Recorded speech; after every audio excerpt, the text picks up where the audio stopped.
Hello and welcome back to our time vlog. This week I have Belinda with me and Andy. Welcome to the show, the two of you. How are you?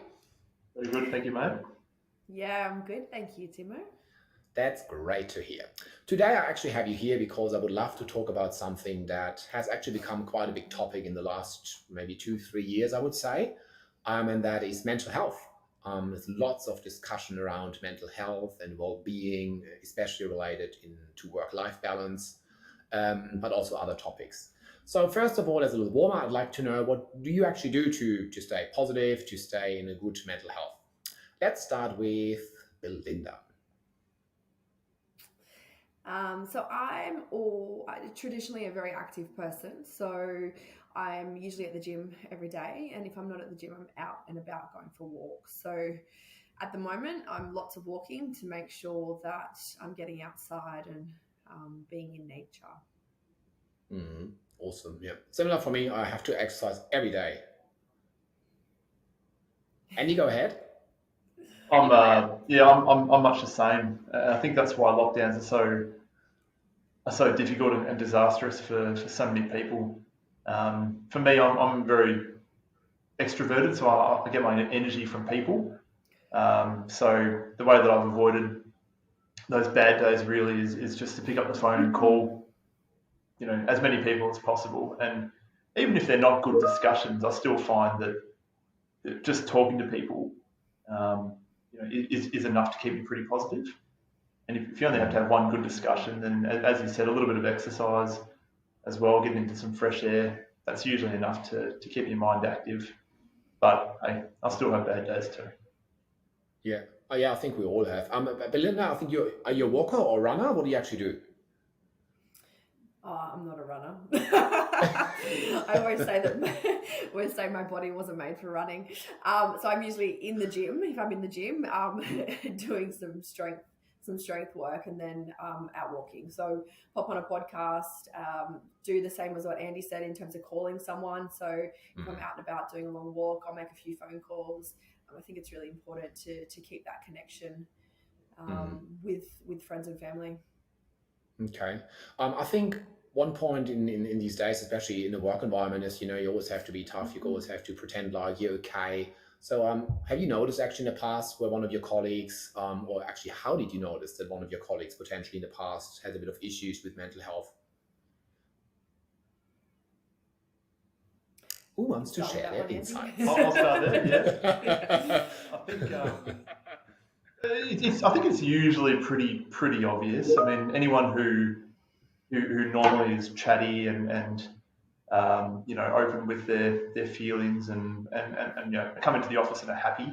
As soon as you see them withdraw, if they're quiet, if they're showing signs of any anxiety or anger, or just really just make excuses for not being places or seeing people, they're usually the telltale signs of anyone who's suffering. And it's just about trying to have those discussions with them if you recognise it. And then from there on, I usually find that people open up pretty quickly. Yeah, I think the level of engagement is probably a very good temperature check, literally, to understand where someone is at. Next question is maybe a little bit controversial, but there's one side that always says, oh, all that mental health talk is just about having another day of work, taking a sickie, or something like that. What's your point on that? Belinda, maybe you start. Yeah, I think this is something it is quite frustrating. Personally, I'm very passionate about mental health, and I get quite frustrated when there is that mentality, I guess, across with some people and with some businesses as well. It always comes back to just because you can't see that somebody is sick physically on the outside, it doesn't mean that they're not struggling on the inside. So, to be fair, we're always going to have people within our workplaces that are going to, I was going to say take the piss, but and take advantage of using a mental health day. But I think we need to break the stigma, and we need to, make it okay for people to say that I'm not okay today and I need to have the day off, and utilize one of their sick days. That's what they're there for. Mm. And do you have Well, similar thoughts? Yeah, no, I think you've nailed it there, Belle. It's I think it really comes back down to the stigma around using the word mental attached to health. Yeah, it's just a health day. So whether you've got a cold, or whether you're feeling anxious, or you're just having an off day, it's just a health day. So look, I don't like anyone who uses loopholes to get around things. So specifically to your question around what do you say to those who actually use it as an excuse not to come to work, then yeah, that's obviously the wrong thing to do. But the way to get around that is just to enforce, traditional medical certificates. So if you work for me and you ask for a day off because you weren't feeling well, then as part of our policy, you require a medical certificate because I want you to go to the doctor and I want you to get better. That's no different to mental health, really. Like the first step to actually sourcing help for mental health is seeing a doctor anyway. So there shouldn't need to be loopholes. It just needs to be that we stop having discussions around mental health and just discuss health. That's all. Yeah. Yeah, I agree. It shouldn't be broken into two, right? It should just be seen. If you're sick, you're sick. That's the reality. Yeah. Correct. Yeah, I even think I really like the term health day, because again, sick, something's wrong with you or something needs to be fixed. Sometimes, it's just about recharging the batteries or refreshing the mind, just switching off the mind for a day or something to be more productive after that again, especially after a busy period for whatever reason. So I really like that term, health day. Yeah, absolutely. Thanks for sharing that one. Add it to my repertoire. Awesome. I think what's very important to kind of stay mentally healthy, I don't want to say sick or something, to stay motivated and energized is probably being inspired by something or someone. And I'd like to know, just in a nutshell, do you have anyone, for example, on social media or something that you follow specifically to be inspired by? I'll go there. I actually, it's a two-prong answer if I can. My number one advice actually is to, rather than follow someone, it's actually just avoid the news is the first thing. So choose who you follow carefully and choose who you don't follow even more carefully. So for me, I really try and avoid the news. If I'm watching TV, it's Netflix or something at the moment. Although the Olympics has been great. But otherwise, social media people, Timo, you've done some good posts. I like your stuff. Very engaging. Otherwise, I'm a big Simon Sinek fan. I think his posts around leadership are really fantastic, and they motivate me. And on a local level, Mark Burris. It's not really specifically around mental health, but I quite like the black and white, no bullshit approach to business. So they're the two that I gain the most inspiration from.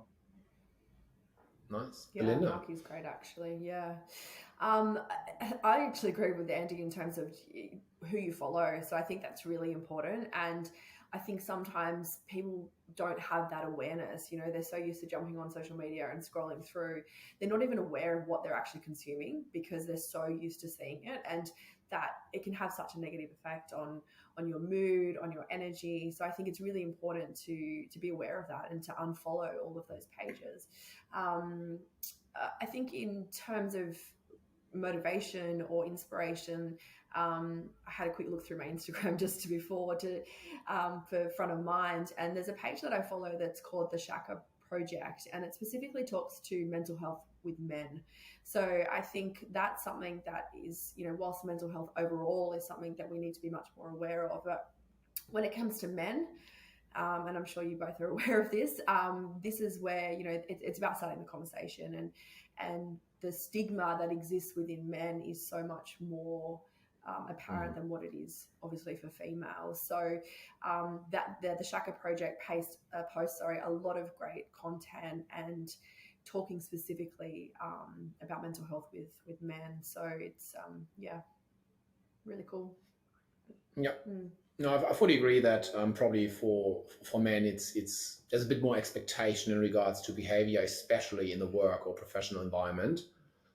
Especially if you're in a leadership role, or you look after a team, or whatever capacity you have where you oversee and have to be the strong guy. There's definitely much more expectation behind that. I agree. And on a positive note, similar to what you said, I see more and more on social media coming up discussing that topic as well, which is good to see. Yeah. I think we received in the past a lot of positive feedback about the time workshops, actually, from people, joining them usually around the lunchtime, and being quite excited to have that opportunity to learn something new and to speak to other people, even if it's just in a virtual form. Andy, did you actually have the chance to ever join any of our amazing workshops?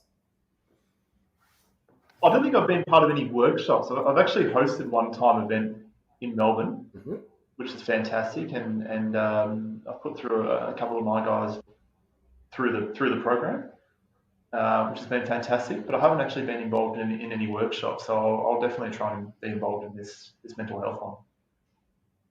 Awesome. Yeah, that's coming up soon, I believe, this or next week. And once we have the details, we will definitely share them in a beautiful post. Well, thanks to the two of you for your time. I know Belinda has one very special mental health booster, which is her little dog, her little puppy. And Andy, I know you also have a little one that boosts your mental health. So congratulations on your new family members. For the two of you. Family members. And thanks for your time again. And they start as mental health and they become a nightmare, right? That's what they say. Not really. All right. Well, thanks for your time. Really appreciate it. And hopefully see you soon in person. Thanks, Timo. Thanks.